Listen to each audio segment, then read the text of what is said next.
j'ai très clairement commencé à avoir une demi-molle. Pas mal, non? Salut à tous et bienvenue sur le Crayon pour le 3e épisode des Fléchettes. On est aujourd'hui avec Stache, Seb et Basile. Salut. Salut les gars. Qui nous ont demandé des petites mousses au chocolat et un peu d'ici, donc on va se mettre bien. On vous rappelle le concept très rapidement. Ils nous racontent des anecdotes, on doit trouver si elles sont vraies ou fausses. En fonction de qui a raison, ils lancent ou on lance les fléchettes. Et on tombe des questions auxquelles ils doivent répondre de la manière la plus sérieuse ou la plus drôle possible. C'est à eux de voir. Les gars, vous êtes prêts? C'est l'anecdote numéro 1. On passe donc du coup à la première anecdote. Le gars, lequel de vous deux? Je vais commencer l'anecdote, vas-y si tu veux bien. Super. Alors, donc mon anecdote, c'est que je me suis fait masturber par un élément naturel. Voilà, donc c'est assez impressionnant comme ça. Alors en réalité, donc je suis parti en fait faire un road trip en Italie avec 3 de mes amis. Et donc, et j'étais sur ma moto et je me suis rendu compte que le vent pouvait offrir certains plaisirs que ne peuvent pas forcément offrir des femmes. Voilà. Alors en fait, ce qui s'est passé, c'est que j'étais sur l'autoroute avec ma moto, que j'avançais à 130 km/h et que le vent s'est mis à faire battre mon pantalon qui était un petit peu large. D'accord ? Donc mon pantalon qui était un petit peu trop large ce jour-là s'est mis à battre avec le vent à 130 km/h. Et en fait, il se trouve que mon pénis était situé sur le côté droit de ma cuisse. Et en fait, le tissu de mon pantalon, à 130 km/h, s'est mis à battre et j'ai commencé à ressentir une sensation assez étonnante. Et dans un premier temps, j'étais vachement surpris par le truc. Je me suis dit, tiens, que se passe-t-il ? Et je me suis tout simplement rendu compte que le vent était en train de commencer plus ou moins à me chauffer. Voilà. Et donc, en fait, ce que j'ai fait, c'est que j'ai décidé de saisir un peu cette opportunité et je me suis dit, qu'est-ce que ça fait si j'accélère un petit peu ? Et donc j'ai commencé à accélérer un petit peu avec ma moto et je suis monté à 130, 140 et plus j'avançais, plus le pantalon battait. Et donc j'ai très clairement commencé à avoir une demi-molle, qu'on se le dise, hein, pas de détour. J'ai commencé à avoir une demi-molle et je me suis dit bon, qu'est-ce qu'on fait ? Est-ce que je vais au bout de cette expérience sexuelle avec le vent ou est-ce que je m'arrête là et j'enterre cette histoire et je n'en parle à personne ? J'ai décidé de foncer. Et donc je suis monté à 130, 140, 150, on était assez seuls sur l'autoroute. Et donc là j'ai commencé à être animé par une excitation totale. J'ai commencé vraiment à avoir une érection massive. D'accord. Et ensuite, j'ai commencé à essayer d'agrémenter ça par des souvenirs sexuels que j'ai eus pour essayer d'animer un petit peu ce truc qui se passe. C'est la flamme. Voilà, c'est ça. Je me suis dit, tiens, est-ce que je pourrais réussir à aller jusqu'à l'éjaculation avec le vent ? Et donc, j'ai accéléré, je suis monté à 130, 140, 150. Là, j'ai commencé à ressentir clairement quelque chose. J'ai commencé à essayer de me remémorer les meilleurs moments sexuels que j'ai eu dans ma vie. J'ai essayé de me remémorer des films érotiques qui m'avaient marqué, etc. Bref, j'ai alimenté comme ça ma curiosité, etc. Je suis allé au bout du truc. Et là, j'ai senti que je pouvais y arriver. D'accord ? Ça pouvait sortir. D'accord ?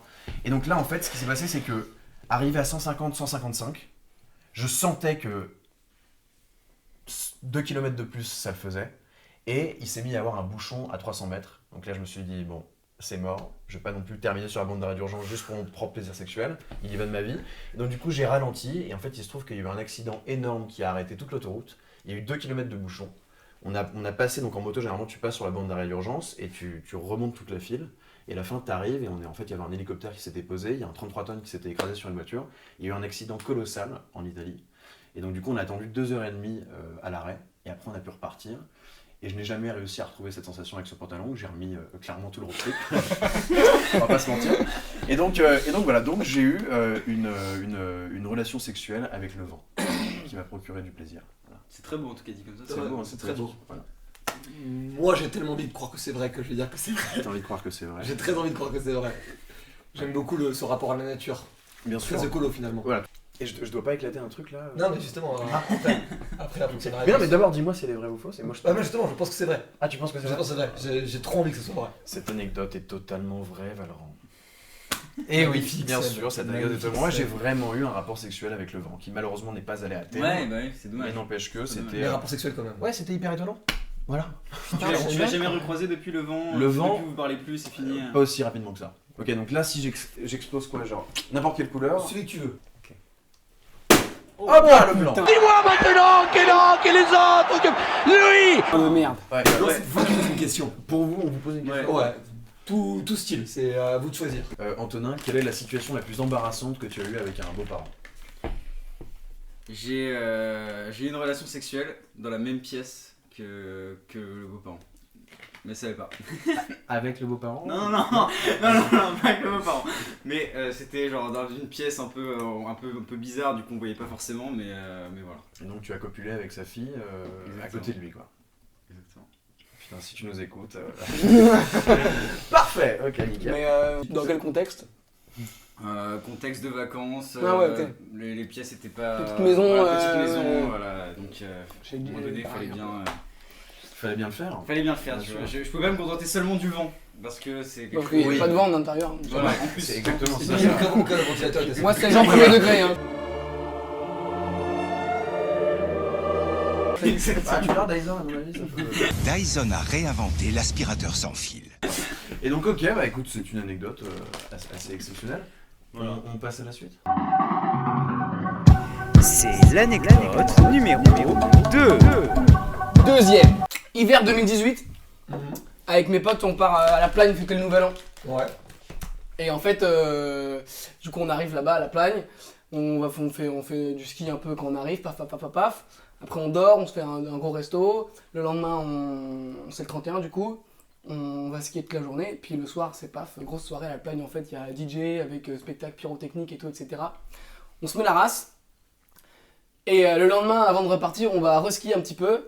Moi, je prends le télésiège. Sur le télésiège, j'ai hyper mal au ventre. Le télésiège, il a une panne. Ça dure 5 minutes, ça dure 10 minutes. Moi, j'ai grave envie de chier. Il y a mes deux potes qui se foutent de ma gueule et qui me tirent à bout en me disant bah vas-y, chie, qu'est-ce que t'attends, tu vois. Et j'attends que le télésiège il démarre et je chie un truc liquide dégueulasse. J'en ai plein sur le froc, plein sur le télésiège et il y en a un peu sur la piste en bas. C'est extrêmement hardcore ça. Ils sont prêts ou pas, le Clairement, il y a un mec qui s'est fait branler par le vent, il y a un mec qui s'est chié dessus sur un télésiège. Ok, pourquoi pas? C'est Pourquoi très pas? nature, Ouais, finalement. très nature. C'est nature, Les mecs sont hyper débridés. Ça marche, donc tu t'es chié dessus. Voilà. Donc anecdote vraie ou fausse, est-ce que je me suis chié dessus sur un télésiège? Moi, je pense que c'est vrai. Tu peux pas inventer ce genre de truc, c'est impossible. Alors, si tu l'as inventé, c'est que tu t'es chié dessus, mais pas dans un contexte comme ça. Ouais, pas sur un télésiège. Ouais. Mais moi, je dirais que c'est vrai quand même. C'est totalement faux. Ah ouais? Putain, le mec est sale, il est juste sale. C'est totalement faux, non. Je suis jamais allé à la Plagne un 31 décembre pour fêter le nouvel an. Rien que vrai. Jamais chié, moi. En fait, j'étais avec mes grands-parents chez moi. Mieux pour l'image. Allez, second poteau Pavard. Benjamin Pavard. Oh, il nous fait une natch. Oh! Question société.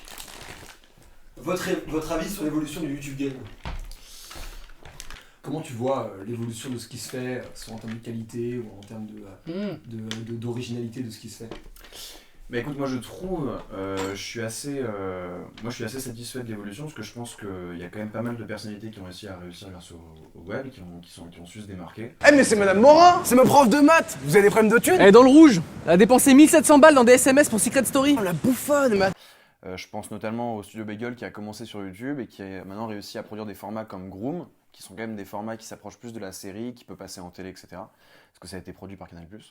Donc je pense qu'il y a des productions qui arrivent à se démarquer, qui produisent du contenu intéressant. Et à mon avis, en fait, ce que je trouve hyper intéressant avec le web, c'est que ça a laissé de place à beaucoup de personnes, que ça permet aussi à des jeunes comme nous de produire du contenu pour tous. C'est chiant là, ok gros? Bon allez, on l'a eu là. Bouh! C'est de réussir à se faire remarquer pour ensuite obtenir des financements et produire des formats encore plus longs. Donc en fait, je trouve ça bien parce que ça a ouvert beaucoup de portes, le web. Donc moi, je suis assez confiant. Après, il y a énormément de choses et on ne regarde pas forcément tout sur le web, mais en tout cas, pour ce que ça apporte aux gens, je pense que c'est une belle porte d'entrée qui s'est ouverte. Et est-ce que tu penses que c'est difficile aujourd'hui, justement, de percer sur le web?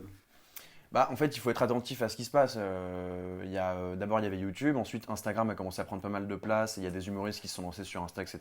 Maintenant, il y a TikTok qui arrive. Donc, le problème avec le web, c'est que ça va extrêmement vite. Donc, il faut être très attentif. Mais globalement, ça reste quand même, je pense, très positif, à condition de suivre un peu les mentalités, quoi. Question vite, réponse vite, hein, là c'est le but. Alors, un message à faire passer à la société. Niquez vos mères! Et bien fort, bien fort.